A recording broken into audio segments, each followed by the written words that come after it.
Well, good morning, church. My name is Caleb. I'm the student pastor here at Trinity. It really is a privilege to be able to worship with you in this way this morning. When Dr. Rose asked me a while back, I was like, absolutely, it would be a great joy and a privilege. I love my students, but I also love being able to worship with all of you in this way as well. You know, as a church, we have been in the Hope for One campaign, right? Leading up to our 100th year anniversary, the challenge is that every one of us would see one person come to the saving knowledge of Jesus. And the way we've been doing that is through this challenge of a HOPE acronym, right? H-O-P-E. You can see the letters down here at the bottom of the stage. H stands for have a daily time with Jesus. O for offer myself to others. P, pray for one person that is near to me but far from God. And E, expect revival. Right. The goal is that each of us will take hold of at least one of those letters and over the next 2 years, obey God with our actions and live it out.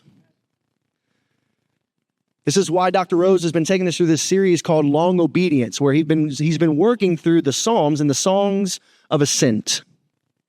And these Psalms have been about the reality that following God or being in the process of becoming more like Jesus is a process. It's not overnight. It is a long and arduous and hard process. Becoming more like Jesus is a lifelong process. And in that lifelong process, oftentimes, there comes a point where God uses something difficult or something challenging to wake us up, to bring us into the reality that He is sovereign and is calling us to live for Him. Today we're going to be in Isaiah 6. We're going to be in Isaiah 6, and the title of our message this morning is God's Call and Our Response. When God calls, we respond. When God calls, we cannot help but to say yes. We're going to see that this morning, that God woke Isaiah up and called him to obedience. There was a time in my life when God did the same for me. I was 19, and as 19-year-olds so often do, you feel invincible. So I started feeling this pain right here in my chest, and I just ignored it, of course. And some months went by and the pain got a little more intense and got sharper. And I started to kind of see spots every now and then and almost blacked out one time. And until finally my family was like, to the doctor we go. So we went to the doctor and the doctor ran some tests on me. And then he asked me some questions. He said, well, son, do you exercise? I was like, not really. He's like, well, how's your diet? And I was like, how about that? And it turns out I had high blood pressure. And he looked at me in the eyes and he said, Caleb, if you don't make a change right now, you will die a young man. He looked at me point blank and said those very words, you will die a young man. And I was at a crossroads in my life in that very moment of going, am I going to change? Or am I going to allow this thing to derail my life? Because I didn't plan for this, but am I going to be obedient to my doctor?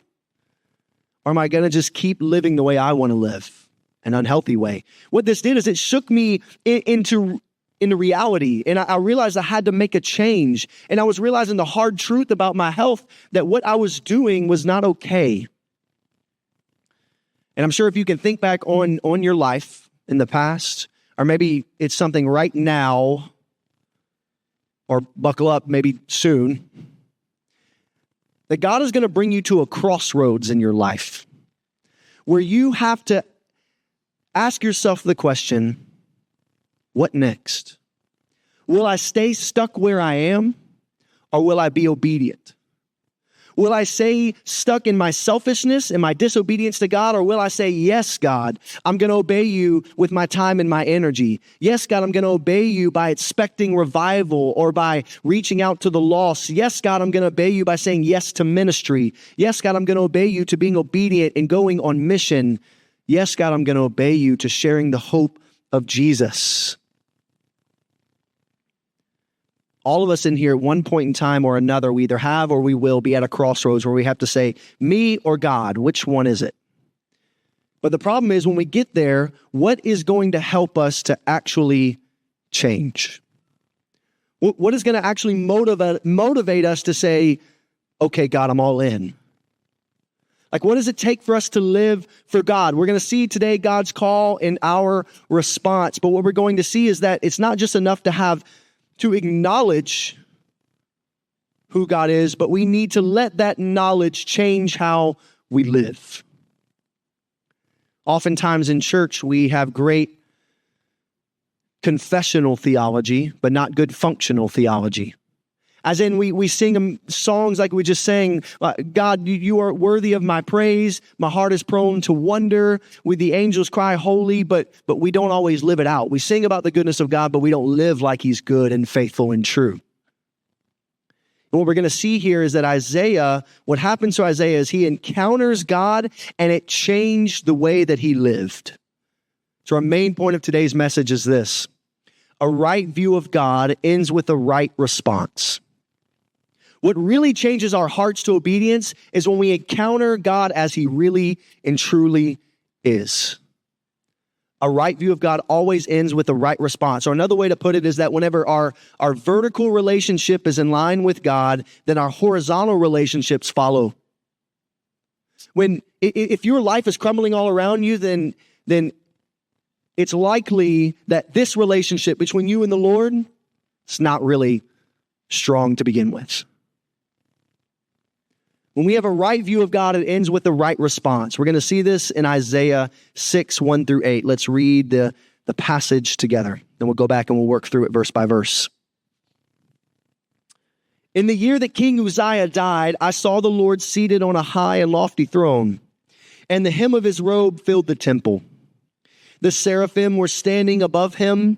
They each had 6 wings. With 2 they covered their faces, and with 2 they covered their feet, and with 2 they flew. And one called to another, Holy, holy, holy is the Lord of armies. His glory fills the whole earth. The foundations of the threshold, the foundations of the doorways shook at the sound of their voices, and the temple was filled with smoke.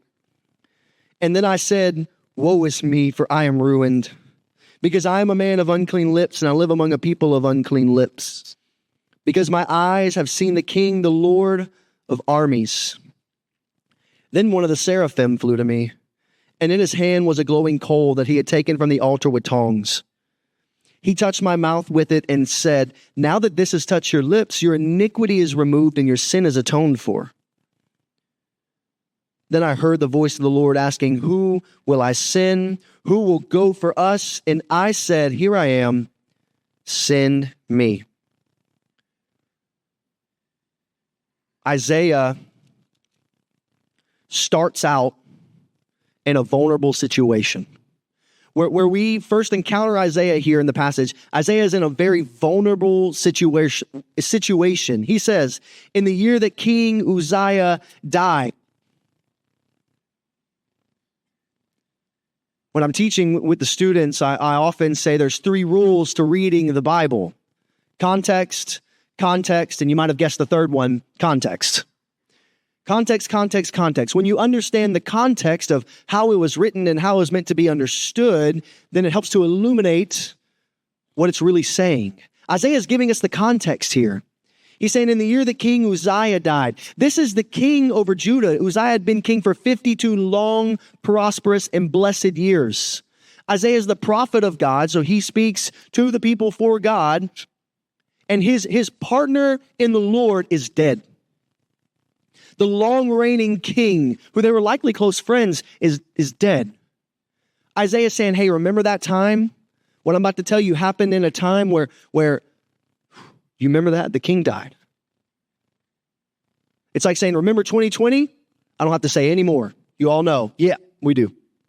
Remember September 11th, 2001? I don't have to say anymore. We do. We know it. And that's just what he's doing. He's saying, remember that time that our king died? He's giving you context. He's saying, remember that time that I was in a vulnerable place? Remember that time when the throne of Judah was empty? Remember that time that we were all broken because our beloved king is dead? Remember that time when we were vulnerable?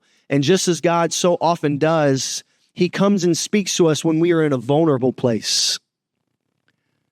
I can remember back when I was 14. In the span of 1 year, our house had caught on fire and we were displaced from our house, and then my dad passed away. And I wasn't a Christian yet. That was BC, before Christ days. And I remember thinking, what is going on in my life? And looking back, I know now God was using all of that to draw me to salvation. And later on, the following summer, I came to a saving knowledge of Jesus. But God met me in my vulnerable situation. And maybe right now, you are in a situation where you feel vulnerable. Your family's falling apart. Your finances are in shambles. You don't know what's happening with work. Who knows what's happening with our country? You feel vulnerable. Just like Isaiah. We see Isaiah's vulnerable situation, and next we see Isaiah's divine encounter. Isaiah has a divine encounter. It says, I saw the Lord seated on a high and lofty throne, and the hem of his robe filled the temple, and the seraphim were standing above him. They each had 6 wings. With 2 they covered their faces, and with 2 they covered their feet, and with 2 they flew. Isaiah's not having a dream. His eyes are not closed. He's having a vision. He sees this as clearly as you and I see each other. He is looking at the throne room of God. He gets an insight into the pure worship of God. And what he sees leaves a mark on him. What he sees leaves him changed. That God is so majestic. His glory, that's the weight of his presence. His glory so fills the temple that he's in awe. It says his robe filled the temple. Again, context can help us out here. His robe fills the temple. In antiquity, kings would have competitions to see who can have the longest robe. That they would often sew very expensive and elaborate fabrics together and have servants carry the hems of their robe all together. That way they could show off to each other, yes, I have the money to be able to waste on stuff like this. He says, God is so amazing in this moment that his presence just fills the entire room like a symphony that fills the entire space and you can't escape from it. He's saying God is so beautiful and his power is so tangible, it just fills the room. Isaiah sees something otherworldly and he realizes something. One pastor said this. He said, Isaiah sees the image of heaven's throne occupied, even though Judah's throne was empty.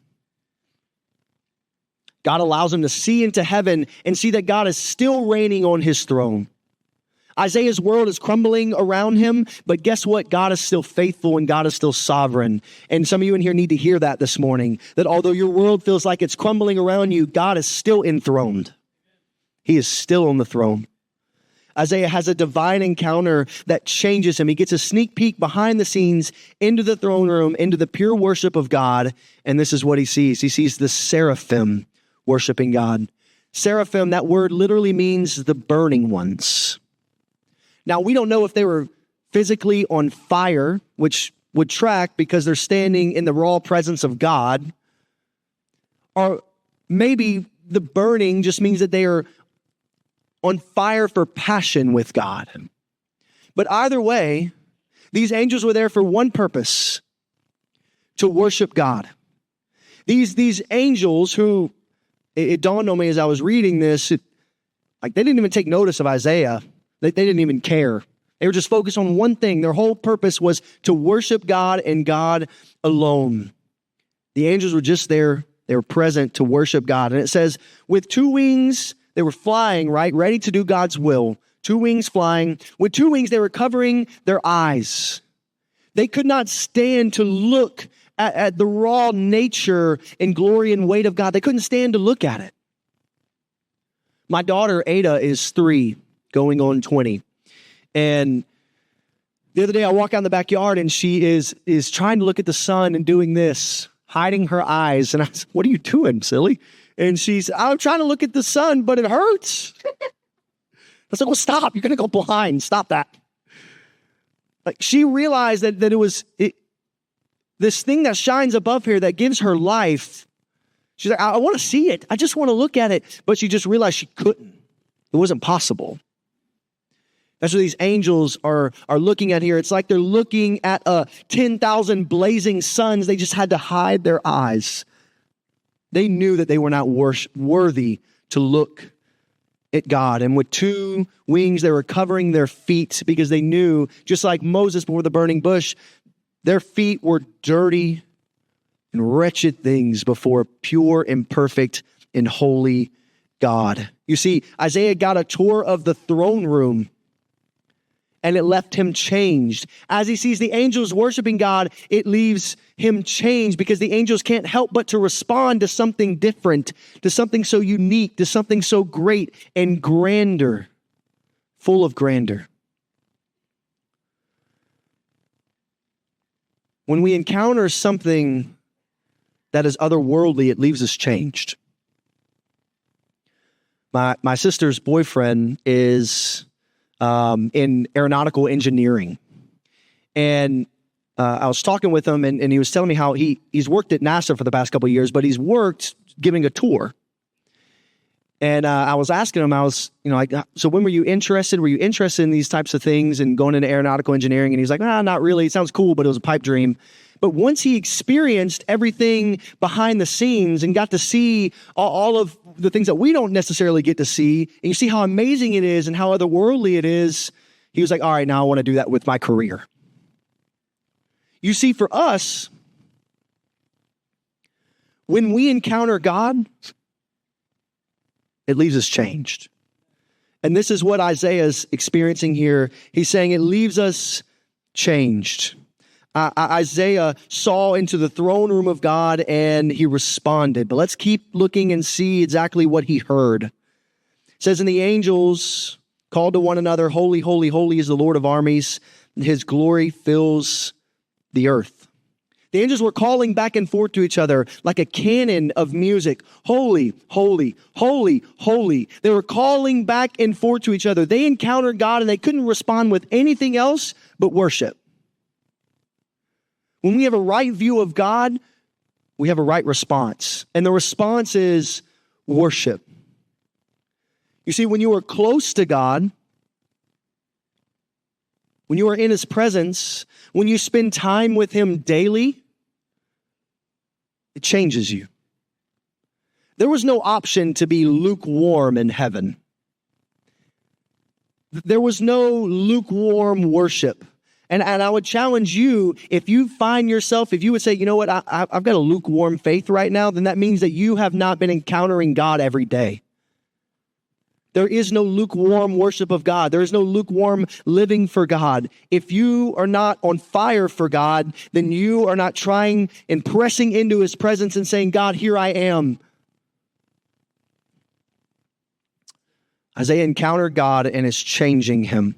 And he hears the angels crying, holy, holy, holy. It's this repetition of three. It's this sign of power and absoluteness. And they're crying this because they don't have any other word to say. But holy kind of gets thrown around a little bit in our Christian vernacular, in our Christianese is what I often like to say. It just gets thrown around and we don't always define what it means. I want you to think about what does holy mean? Could you define it? Somebody had never read this passage before and they're like, what's this word? Holy. What does this mean? Because it gets lumped in with these other words that we don't always fully understand of grace and mercy and it just kind of something that we say. But holy is a Semitic word that means to cut. It means to separate something from something else. So by saying that God is holy, they're saying that God is a cut above us. That God is totally different. That God is set apart. That he is cut off from us because he is so different and unique. Even the angels, who we kind of are in awe at sometimes, they acknowledge we are nothing before this. We are nothing. See, God is so different. God is so unique because he has some characteristics about him that he doesn't share with us. Right? We are not all loving, but God is. We are not all knowing, but God is. We are not all present, but God is. We are not unchangeable, but God is. We are not all powerful, but God is. And that's what these angels were seeing. They were acknowledging, I'm in the presence of something that is totally different, and I can't stand it. I can't do anything else but praise. For 2 years, my family and I spent on the mission field in Bolivia, South America. Been back a year and a couple months now, and this is home, so it's really great to be back. But we were there, and one of the things that I really miss about living there was the mountains. As you know, we don't have any here. We lived at about 10,900 feet in elevation. My lungs hurt just saying that. It was extremely difficult, but it was beautiful. The trade-off was the scenery was absolutely amazing. And from the balcony of where we lived, I could see a nice mountain view, but I also could see the peak of this white-capped mountain off in the distance. And if I was just to go around the corner, I could see this mountain in full view. The name of this mountain was called Illimani. And Illimani stands at a whopping 21,102 feet tall. It's massive. And I remember the first time that I looked at Illimani. I remember the first time I looked at this mountain, and I was just in awe. I was speechless. I just couldn't fathom something so huge and majestic and beautiful. And I remember looking at it and thinking, if I was to stand at the base of that mountain and for some reason that mountain was to crumble, I would stand no chance. It would utterly consume me. This is the weight that the angels are feeling right now. They're saying, we stand no chance. You are so utterly different and great and greater than we are. They are praising God to the greatest degree. They're saying, God, you are holy. It's like they're elevating him, saying, God, you are holy. You are holier. God, you are holiest. God, you are different. God, you are more different. God, you are the most unique and the best. The angels encountered God's glory, and what did they say? They just responded in worship. You see, whenever we encounter God's in the right way, we can't help but to respond in worship. The angels are saying, God, it's all about you. You deserve our worship. Isaiah keeps describing what he saw. It says, the foundations of the doorways shook at the sound of their voices, and the temple was filled with smoke. When I first started preparing this message over a month ago or so, I paused and I was like, I don't know exactly how to comprehend this. But in that time since then, a couple weeks ago, myself and another team of people got to go to El Salvador on a mission trip. And it was for the specific purpose of planning for future mission trips, which I would pray and hope that you would say yes to in the future. Say yes to being a part of. Going and do work to share the good news of Jesus. But as we were down there, we were having lunch and we were having lunch on top of a mountain. I believe it was a volcano, but not active, at least. And all of a sudden we were eating, and then the table started shaking. And we were all like, who did that? Come on, it's a joke.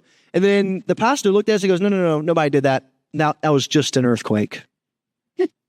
Excuse me? Just an earthquake? We are on top of a volcano in a building that is on stilts. I'm on the second floor of that building. That's just an earthquake. Excuse me? He's like, it's nothing to worry about. Happens all the time. That's the idea that Isaiah is getting at. He's saying the angels are singing with such fervor, with such passion, with such intensity that the building is shaking. Imagine if we sang with such passion that it started shaking this building.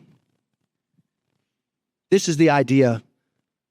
This is the picture that Isaiah is painting. And he says, there's smoke. Now, there's smoke there because there's an altar, because the angels are sacrificing to God, because the angels are giving God everything that he deserves. They're encountering God, and they can't help but to respond in worship. And now we're going to see how Isaiah responds. In verse 5, Isaiah responds with an honest reaction. Isaiah has an honest reaction. He says, "Woe is me, for I am ruined, because I am a man of unclean lips, and I live among a people of unclean lips, because my eyes have seen the King, the Lord of armies." Isaiah experiences God, and what does it lead him to? Worship. When he encounters the pure and holy God, he realizes that he is not. And I find it interesting. What does he initially say? He says, "Woe is me, I am ruined. I am absolutely nothing before you, God." And what does he call out about himself? He says, "I'm a man of unclean lips." Now think about Isaiah's role. Isaiah's role as the prophet is to speak to the people for God. And what does Isaiah say? "I have not been using my mouth the way that I should."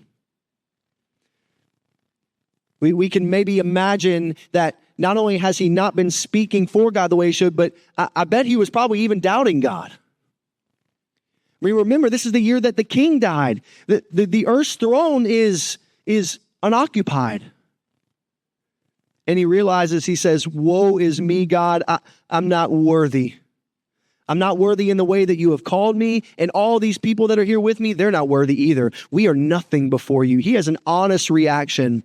And listen, I want to tell you, church, whenever you come to the Word of God and you start asking God to search your heart, it's going to bring you to worship, and it's going to break you.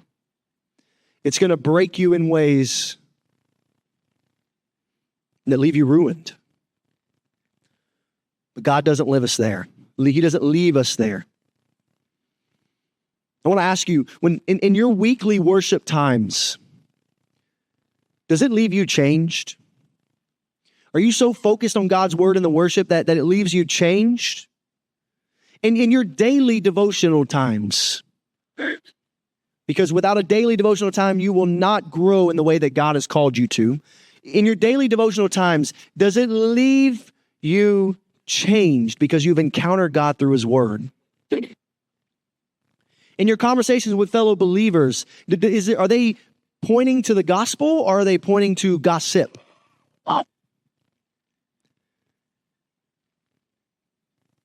The other day, I had a conversation with a college student, and he was just confessing to me, sharing with me. He was like, I've been reading through Romans, and I've been reading about God's election and our free will and what's the balance in between. And it's just so hard to understand, and I don't know what to do. And he said, I'll be honest, it's kind of made me want to run away from God a little bit. So I brought him to Romans 11, which is exactly where Paul eventually got to after he was considering and thinking about all those ideas.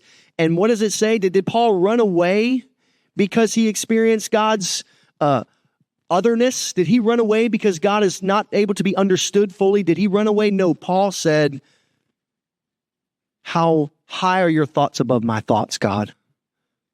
How great are you? Who has given a gift to you that you can be repaid?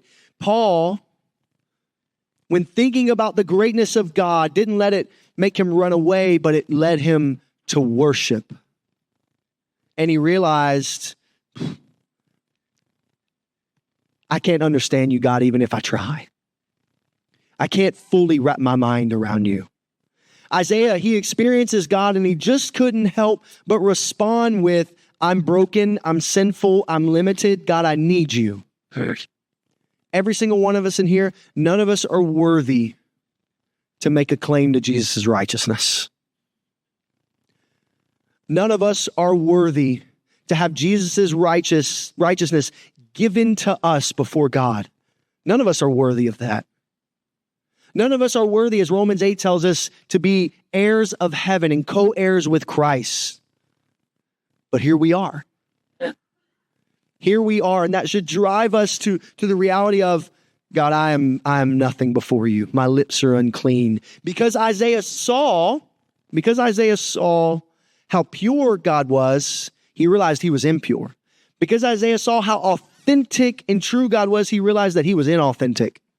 Because Isaiah saw how righteous and holy and different God was, he realized he was not. So I mentioned that we've lived away for a while, North Louisiana, Memphis area, South America, but this is home, and it feels really good to be home. And one of the things that I love about being home is that I can trust when somebody tells me that they're going to cook me Cajun food, that it's going to be good.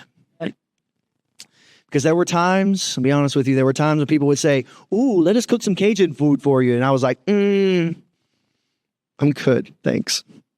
Or I would have to smile through it and eat it. Or there were times people would invite me to a Cajun restaurant or try the Cajun seasoning. And I was like, I'm good, no thanks. I don't trust it.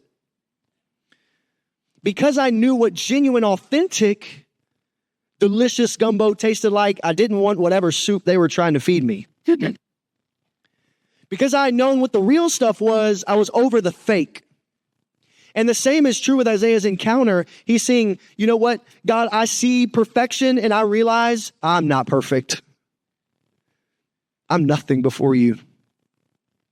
As Romans 12 tells us, we need to not think of ourselves more highly than we ought to think, but to think with sober judgment, each according to the measure of faith that God has assigned to you.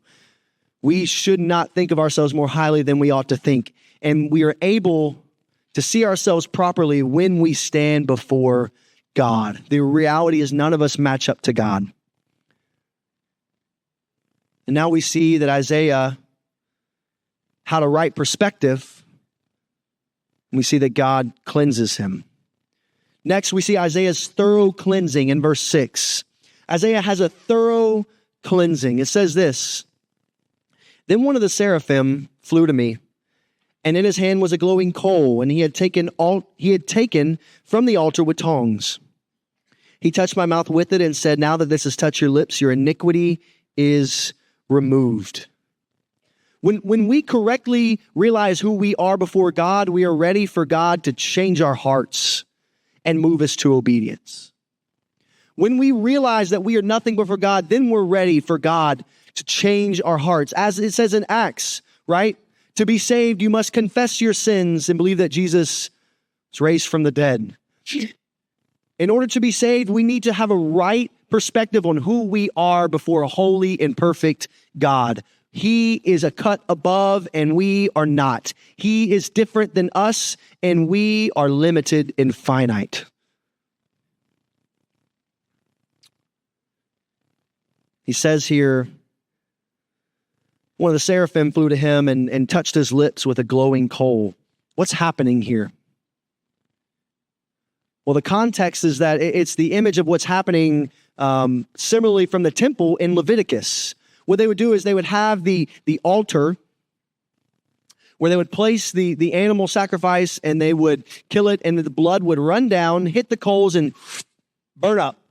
And it was a symbol of God's forgiveness and burning away of the sins of Israel. And so what he's saying here is although you have used your lips to not worship me, I am taking away those sins and I am atoning for them.